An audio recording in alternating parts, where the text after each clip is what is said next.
Welcome to City Music Stories. Here we visit a city somewhere on Earth and look at two musical artists associated with that city. Until requests come for repeating artists, I'm focusing on how the artists got their big break. That might be their first single or their first recorded work. This series is driven by comments, so leave a comment for future videos. Let's get ready to travel now. Today we are going to the Jersey Shore. And for people outside of the US, I should explain the Jersey Shore is a region.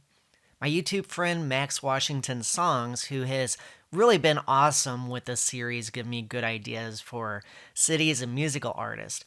He brought up Bruce Springsteen, and Springsteen is actually from a small town, and I couldn't really find any other artist from that same place. So taking his suggestion, I went with the Shore and found the other band, Southside Johnny and the Asbury Jukes. And what's interesting is these two artists are very well connected with each other. Let's get started and take a look at the Jersey Shore area.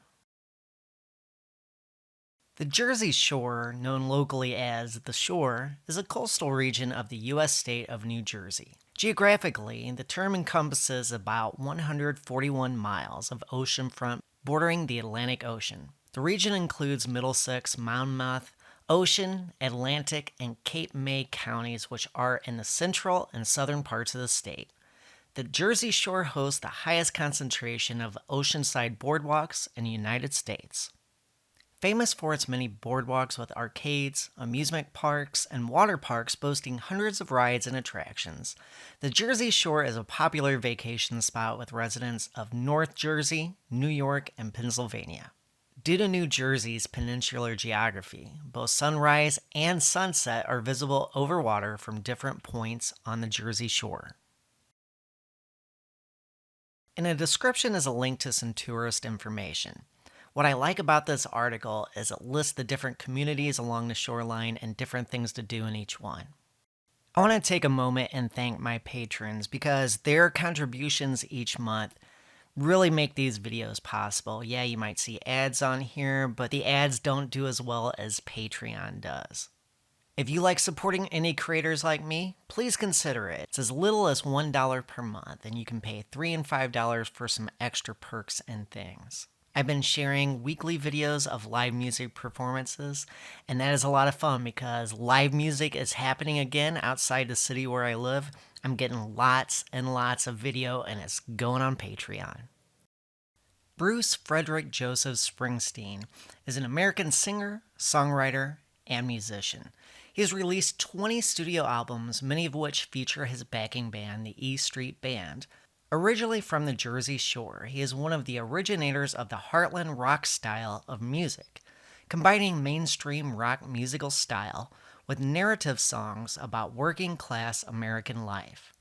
During a career that has spanned 5 decades, Springsteen has become known for his poetic, socially conscious lyrics and energetic stage performances, sometimes lasting up to 4 hours in length. He has been nicknamed The Boss. Greetings from Asbury Park, New Jersey is the debut album by Bruce Springsteen.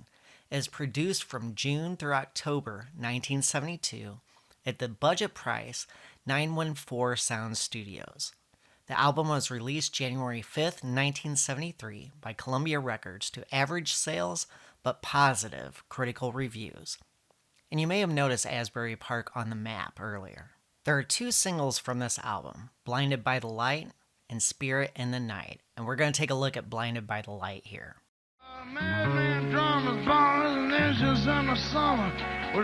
Blinded by the Light came about when Columbia Records president Clive Davis was listening to the album and felt it didn't have a potential single. As a response, Springsteen wrote Blinded by the Light and Spirit in the Night. According to Springsteen, he wrote the song by going through a rhyming dictionary in search of appropriate words. The first line of the song, Madman drummers, bummers, and Indians in the summers with a teenage diplomat, is autobiographical.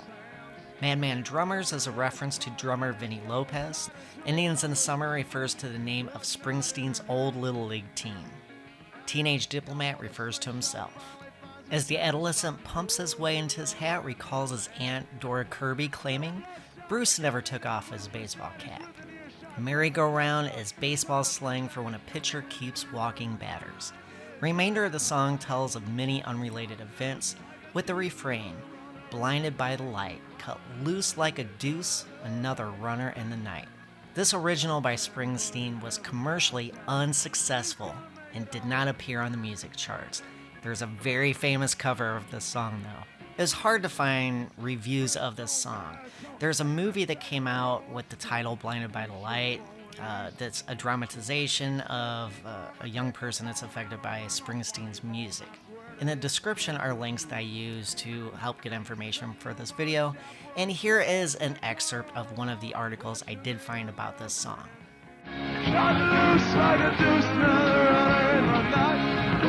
As we move on to our next artist, if you have an idea for an artist or a city, please let me know in the comments. Southside Johnny and the Asbury Jukes are an American musical group from the Jersey Shore led by Southside Johnny. They have been recording albums since 1976 and are closely associated with Bruce Springsteen and the E Street Band. During the band's formative years, Miami's Steve Van Zandt acted as the band's co-leader, guitarist, songwriter, arranger, and producer, while other E Streeters, including Clarence Clemens, Max Weinberg, Gary Talent, Ernest Carter, Patty Scialfa, sorry if I said that wrong, and Susie Tyrell have all performed, toured, or recorded with the Jukes. In July 1975, Steve Van Zandt joined Bruce Springsteen's E Street Band and accompanied him on the Born to Run tour.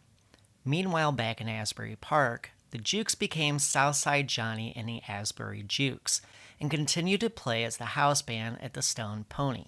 Van Zandt maintained his association with the Jukes and produced a 4-song demo at Record Plant Studios that attracted the attention of Epic Records. This led to Van Zandt producing their debut album, I Don't Want to Go Home. There are 2 singles from this album, I Don't Want to Go Home and Got to Get You Off of My Mind. We're going to focus on I Don't Want to Go Home. Lord, I know that it's getting late, but I don't want to go home. Here are a couple reviews of this song, and I'm just going to skip to the end of this one. Steve Van Zandt turned out to be the secret weapon on this album, producing the sessions and writing 3 of the album's best songs. If I Don't Want to Go Home didn't quite capture the sweat and physical power of a live Southside Johnny gig, it got the band's heart and soul on tape with tremendous accuracy. And here's an insightful review from a commenter. Remember, I have links in the description if you want to read these on your own.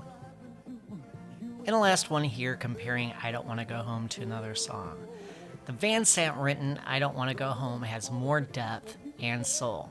And it's a perfect concert song since it's about transcending the problems in your life, even if momentarily through music, and finding a sense of community in a theater or nightclub.